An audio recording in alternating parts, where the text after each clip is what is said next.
Frank Gluck and Janine Zeitlin. Fort Myers News Press published 3:52 p.m. Eastern Daylight Saving Time, October 29, 2019. Schools should teach children emotional intelligence, mindfulness and other mental health skills in a time when adolescent anxiety and depression are on the rise, according to Kai Koerber, a survivor of the 2018 Stoneman Douglas High School shooting.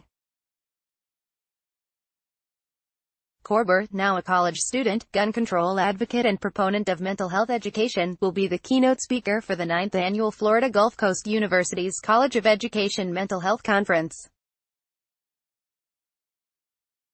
See our special report, Mending Minds. His speech will focus on how the nation should embrace mental health programs that teach people how to manage stress and negative emotions, particularly through the use of mindfulness practices like meditation. "I'm very big on social and emotional learning," Koerber told the news press.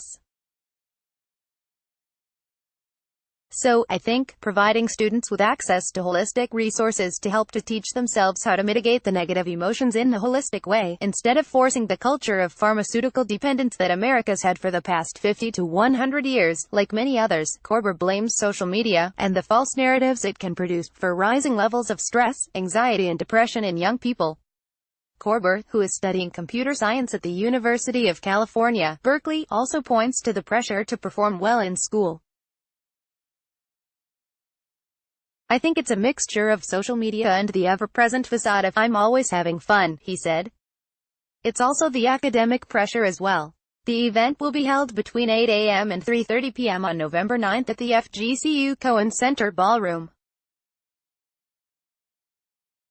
The Free Children. They saw a need to connect and educate the Southwest Florida community on children's mental health. "They're thinking," Kratt said, "if we have all of these people from different perspectives learning, it would be a better way to move forward than doing it in silos."